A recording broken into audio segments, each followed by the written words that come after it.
ఈ రోజుల్లో అత్తగారు కోడళ్ళు చాలా సరదాగా ఉంటున్నారు, కలివిడిగా ఉంటున్నారు, ఫ్రెండ్స్లా ఉంటున్నారు. ఇద్దరి మధ్యన చాలా మంచిగా ఫన్నీగా జరుగుతున్నాయి సంభాషణలు. అలాంటి ఒక మంచి ఫన్నీ కాన్వర్జేషన్ మీతో షేర్ చేస్తాను, వినండి. ఎలా ఉందో కామెంట్లో చెప్పండి, సరేనా? టైం సాయంత్రం 5 అయింది. ఆఫీస్ నుంచి పాపం హడావిడిగా వచ్చింది కోడలు శాంతి.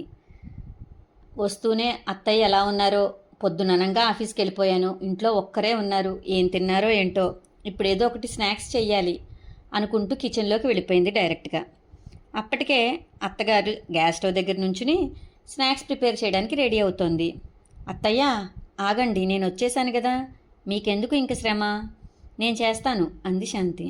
ఆ మాటలకు అత్తగారు, పోనీలే శాంతి, పొద్దున్నెప్పుడో ఆఫీస్కి వెళ్ళావు, అలసిపోయి ఉన్నావు కదా, నేను చేస్తాలే అన్నారు. అయినా నిన్న చేసావు కదా ఏదో స్నాక్, దెబ్బరొట్టి లాంటి స్నాక్, పైగా దాని మీద కూరగాయల ముక్కలు కూడా వేసావు, దానికి ఏదో వెరైటీగా పిజ్జా అని కూడా పేరు పెట్టావు, తిన్నాం కదా. నేనైతే ఆ కూరగాయల ముక్కలు నవ్వలేక చచ్చాను అంది నవ్వుతూ అత్తగారు. ఏంటత్తయ్య, పిజ్జా బాగాలేదా అంది శాంతి. బాగానే ఉంది శాంతి, ఊరికే సరదాగా అన్నాను, కాకపోతే కొంచెం వెరైటీగా ఉంది అంతే అన్నారు అత్తగారు. సరే, మీరు పక్కకుండండి అత్తయ్య, ఈరోజు నేను అంతకన్నా మంచి స్నాక్స్ చేస్తాను, చీజ్ గార్లిక్ ఉప్మా పకోడా చేస్తాను అంటూ ఫోన్ తను ఎదురుకుండా పెట్టుకుని ఇయర్ ఫోన్స్ చెవులకు పెట్టుకుంది. ఏంటి శాంతి, ఇప్పుడు ఉప్మాని పకోడీని కలుపుతావా, ఇదేం కొత్త రకం వంటకం, ఇది తిని నేను మా అబ్బాయి ఇంట్లో ఉండాలా లేకపోతే హాస్పిటల్ పాలవ్వాలా అంటూ నవ్వారు అత్తగారు. ఊరుకోండి అత్తయ్య, మీరు మరీ చెప్తారు, మీరేమో బయట హోటల్స్కి రారు, బయట ఫుడ్ తినరు, పోనీ ఏదైనా ఆర్డర్ పెడదామంటే అది కూడా తినరు, అందుకే కదా మీకోసం కష్టపడి వంటలన్నీ నేర్చుకుని చేస్తున్నాను అంది శాంతి. సరేలే శాంతి, నేను నిన్నేం అనట్లేదులే, చెయ్యి అంది అత్తగారు. అయినా ఇప్పుడు కిచెన్లోకి ఫోన్ ఎందుకు తీసుకొచ్చావు శాంతి అంది మళ్ళీ ఆవిడ.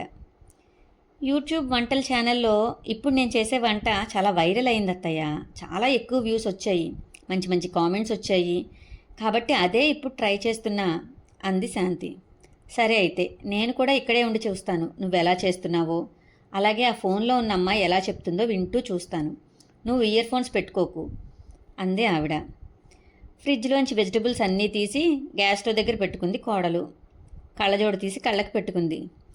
నీకు కిచెన్లో స్టైల్ అవసరమా శాంతి అన్నారు అత్తగారు. అత్తయ్య, ఎవరైనా స్టైల్ కోసం కిచెన్లో కళ్ళజోడు పెట్టుకుంటారా, ఇవి ప్రొటెక్టివ్ గ్లాసెస్, అంటే ఉల్లిపాయలు కట్ చేస్తున్నా కదా, ఆ ఘాటుకి కళ్ళ వెమ్మట నీళ్ళు రాకుండా నా కళ్ళని ప్రొటెక్ట్ చేస్తుందన్నమాట అంటూ నవ్వింది శాంతి. ఇదెప్పుడు కొన్నావు శాంతి అన్నారు అత్తగారు. నేను కొనలేదత్తయ్య, నా ఫ్రెండ్ పద్మ ఉంది కదా, నాకు గిఫ్ట్ ఇచ్చింది, బాగుంది కదా, ఈసారి మీరు కూడా ఉల్లిపాయలు కట్ చేసేటప్పుడు ఈ కళ్ళజోడు పెట్టుకోండి అంది నవ్వుతూ శాంతి. కోడలికి తన మీద ఉన్న ప్రేమకి ఉప్పొంగిపోయింది అత్తగారు. శాంతి, ఉల్లిపాయలు అలా నరుకుతున్నట్లు కట్ చేయకూడదు, అసలు చెప్పాలంటే ఉల్లిపాయ ఘాటును బట్టి, ఉల్లిపాయ తరిగే విధానాన్ని బట్టి, ఉల్లిపాయ వేగిన దాన్ని బట్టే కూరకు రుచి వస్తుంది అన్నారు అత్తగారు. అత్తయ్య, మీరు ఒక 10 నిమిషాలు ఓపిక పట్టండి, నేను ఎలా చేస్తున్నానో చూడండి, ఆ యూట్యూబ్లో చెప్పిన ఆవిడ ఎలా చేస్తుందో చూడండి, ఆ తర్వాత తిన్నాక మీ కామెంట్ ఏంటో చెప్పండి అంది శాంతి. అత్తగారు మౌనంగా శాంతి చేస్తున్న వంటలు చూస్తున్నారు. అలాగే వీడియోలో చెప్పిన ఆవిడ వంటలు చూస్తున్నారు. ఆవిడ చెప్పినట్లే శాంతి కూడా చేస్తోంది. ఆ వీడియోలో అమ్మాయి చాలా బాగా ఎక్స్ప్లెయిన్ చేస్తోంది. అలాగే శాంతి వంట చేస్తున్నప్పుడు వాసన కూడా చాలా బాగా వచ్చింది. మొత్తానికి ఎలా అయితేనే వంట రెడీ అయిపోయింది. పదండి అత్తయ్య, మనిద్దరం డైనింగ్ టేబుల్ దగ్గర కూర్చుని ఈ చీజ్ గార్లిక్ ఉప్మా పకోడా తిని చూద్దాం, దీన్ని చిల్లీ సాస్తో తింటే బాగుంటుందిట అంటూ ఫ్రిడ్జ్లో నుంచి చిల్లీ సాస్ కూడా తీసుకువచ్చి అత్తగారి ప్లేట్లో వేసింది. అత్తగారు 2 ముక్కలు తిని ఆ కుర్చీలోంచి లేచింది. ఏంటత్తయ్య, తినకుండా లేస్తున్నారు, బాగాలేదా అంటూ బాధపడింది శాంతి. ఒక్క నిమిషం ఆగు శాంతి అంటూ కిచెన్లోకి వెళ్ళి ఆవకాయ జాడి తీసుకొచ్చారు అత్తగారు. శాంతి, నువ్వు చేసిన ఈ టిఫిన్కి ఆవకాయ కాంబినేషన్ అయితే అదిరిపోతుంది, నువ్వు కూడా తిని చూడు అంటూ కోడల ప్లేట్లో కూడా వేశారు అత్తగారు. ఇద్దరూ కలిపి ఆ చీజ్ గార్లిక్ ఉప్మా పకోడాని కొత్త ఆవకాయతో నంచుకుని తిన్నారు. కోడలు చేసిన వంట అత్తగారికి చాలా బాగా నచ్చింది. అత్తగారు చెప్పిన కాంబినేషను కోడలకు కూడా చాలా బాగా నచ్చింది.